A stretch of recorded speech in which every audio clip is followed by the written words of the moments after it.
This program that I'm going to be presenting, Target Your Retirement, was initially conceived as a companion and an extension of a paper product, now also an e-book that we did a year or two ago called Social Security Claiming Guide. I don't know if you can see it, but in that little corner in the claiming guide, it says this is a guide to the most important financial decision you're likely to make, because when you claim Social Security, for most people, really is probably the most important financial decision they make. We extend that in the Target Your Retirement to include your retirement savings, your use of a house, and your ability to save more, control your spending. As you can see, there is a certain look and feel which is the same. They both address a very practical problem, personal problem that people have.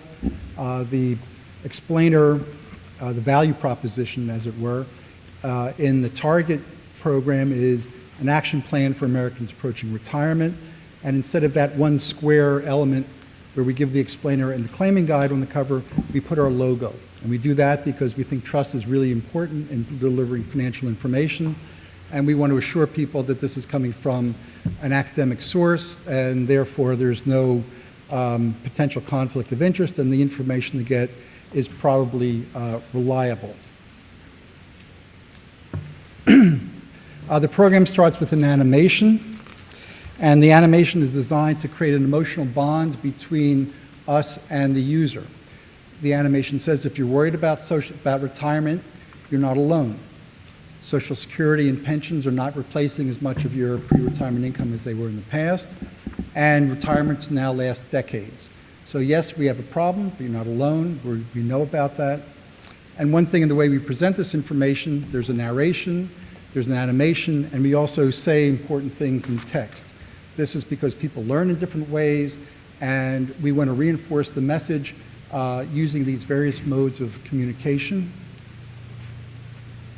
And our primary goal is not to commiserate with people, but to basically empower people. We want to tell them that there are things that you can do that can have a significant impact on your retirement prospects. And again, in narration, in illustration, and in text, those three things are to control how much you spend, to work longer, and to use your house. One thing that we always try to do is we try to keep these things simple. We think it's very important that people learn. This is a financial literacy program, and we want people to walk away with an understanding of the factors that really can influence their retirement prospects. It's not a black box where we tell them how much to spend and how much to save. We want them to actually understand the power of these three different things. They can only do that if it's fairly simple. So the first lever is to control how much you spend and save more. Now, to tell people to save more is not very effective. It's not very interesting. Everybody knows it. Everybody thinks it's kind of boring and they don't want to hear it. So we take a different tack. We use the data that shows that people in their late 40s and into their 50s are really earning more. This is their peak earning years, and it's also their peak consumption years. So we basically say that chances are you have more money in your pocket right now. You're earning more at work. The mortgage, if it's a fixed rate mortgage, is taking a smaller piece of that income. If you have kids, they're out of the house, or they will be soon.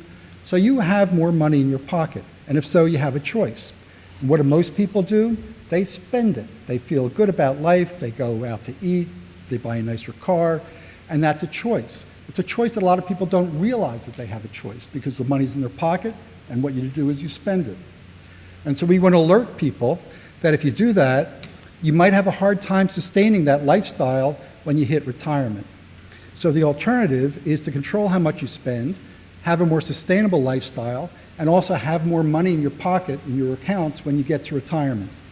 As it turns out, for people in their 50s, the larger effect in terms of improving your retirement prospects is not saving more, not having a higher pile of savings in your account at retirement. It's the fact that you've reduced your consumption to a more sustainable level.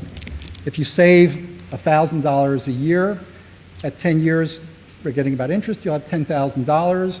Using the 4% rule, which is the best we've got, you can get $400 worth more income. So you'll have $400 more income from that saving, and you've reduced your consumption $1,000. So moving to a more sustainable lifestyle is over twice as effective in terms of moving to a more sustainable path than actually saving. The other two levers are to work longer and to use your house. We say that if you retire at 70 as opposed to 62, between your higher Social Security benefit that you get, and if we assume that you're going to continue to contribute to your 401k plan and then have those assets grow at historic rates, you could double the monthly income that you can get for the rest of your life.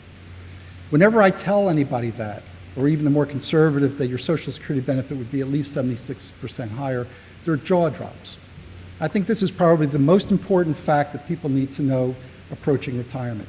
How powerful claiming later, retiring later is. And if you're worried about retirement, this is clearly something that you can do that will really affect your anxieties. And finally, there's your house. Your house, for most people, is your biggest asset and your biggest expense. If you downsize, and we shrink the house when we tell about downsizing, more money gets flown into your parachute, and you also reduce your housing expenses, taxes, insurance, upkeep, and utilities. These three things are the most powerful things that people can do to affect their retirement prospects. And one thing I think it's important to know is we haven't mentioned asset allocation, we haven't mentioned risk preference, discount rates, or anything like that. In many ways, I think the American people have been misdirected, not intentionally, but been misdirected by the financial services companies because that's what they sell. They sell assets, and they're trying to make intelligent customers about what assets you ought to buy. And these are important decisions, but in some ways it's a sideshow. It's, do you want a higher expected return in exchange for higher expected risk? And you're talking about making a risk-return trade-off around a certain level. If you actually want to move that level significantly up, these are the three things. This is what a retirement plan ought to be. And your asset allocation at this stage of life, especially, unless you put all your money on red, is really basically a sideshow. And here's what the heart of the program is. We collect basic financial information, not that much. Are you married? What are your income? How much do you save? What are your savings rates? A little bit about your pension and your house. And then we say, okay, and I made these numbers up. There's nothing special about these numbers. At 62, this is what you'd have. We estimate your target retirement income, and by that we tell you this is to maintain your current standard of living in retirement. And we have, if you want to see how we make this calculation, you click on explanations and it tells you what we do. I don't want to go into it here, but you can go to the booth and you can see how we make these calculations.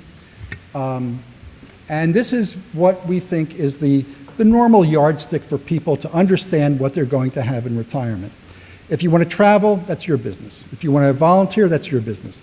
But as a normal baseline, we say you have a current standard of living now, you drive a certain car, you have a certain social arrangements that cost money. Can you continue this into the future? This is a rough estimate of what that would be. We also say we make a lot of simplifying assumptions, even though we think this is a reasonable approximation, and that the most important thing about using this tool is to see for yourself how powerful these three things would be for you. So even if it's off by a bit, it's not a perfect planning tool. As an educational tool, it will empower you to understand, if you do these things, more or less how that will affect your retirement income prospects. So let's see if you want to work longer. You move the working longer slider over. Oh, by the way, here's the explanations page. And we explain our basic assumptions, and we give our methodology for making these estimates. So here, what if you work to 70? In this case, you don't double your income, and the major reason for that is my particular example. They didn't have a lot of retirement savings. They weren't saving a lot. That's where you get the really large increases by delay because you have a higher expected return than Social Security provides. You make continual contributions to your 401k plan. But you can see the dramatic effect it has on your ability to meet this target. Okay, what if you increase your saving? We go back to the original state in the left-hand screen, the right-hand screen. You increase your saving, it goes from a little under $400 to $800 a month. You only get an extra $100 in retirement income out of that. You don't get that big of a bang, but you do see that your target goes from 48 to 43. That's where you have a big impact. That's where the sustainable lifestyle has its real bite.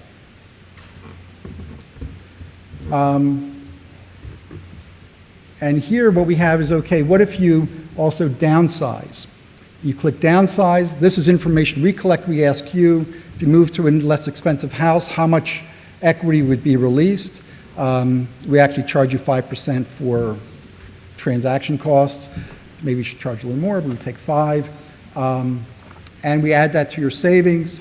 And we reduce your target by what you tell us you think your monthly expenses would fall. So in this case, if you work to 66, you increase your saving, you downsize. It's another way of hitting your target. And here's just another permutation. Basically, the idea is users would begin playing around and move around to see what combination works best for them, because these factors interact when you retire, when you start drawing things down.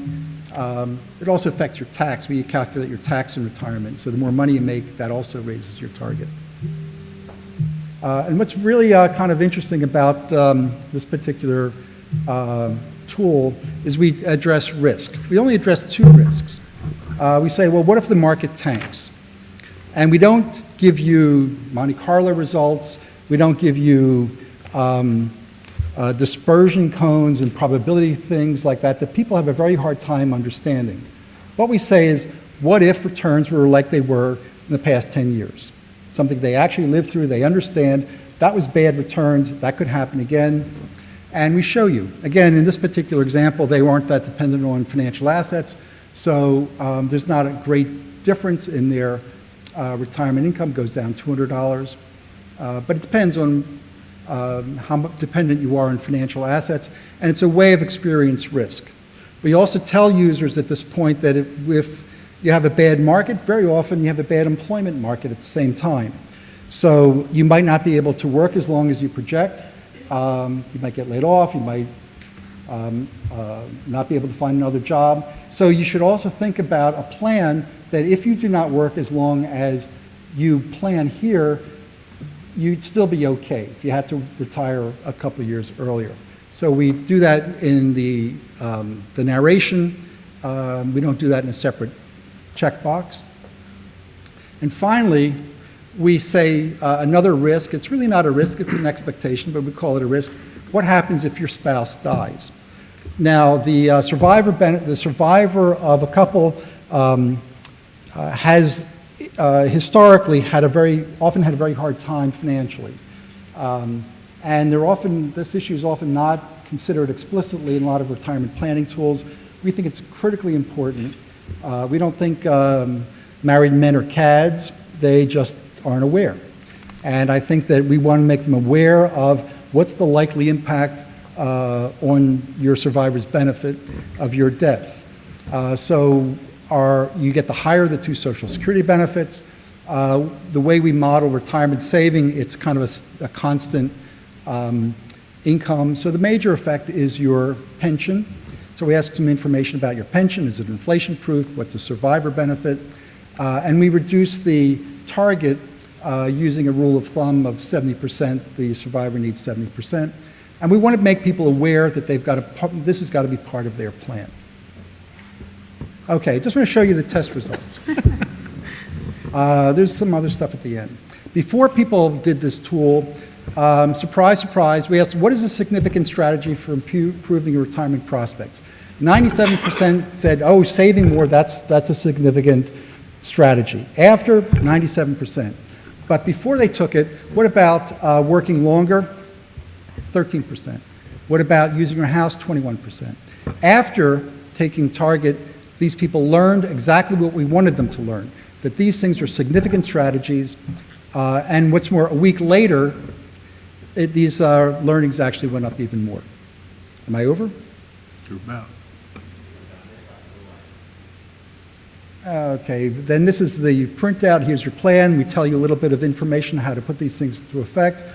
And what we're working on this year are tools to help you control your spending, downsize, and consider your employment prospects for older workers. So there will actually be tools to actually help you put this plan into effect.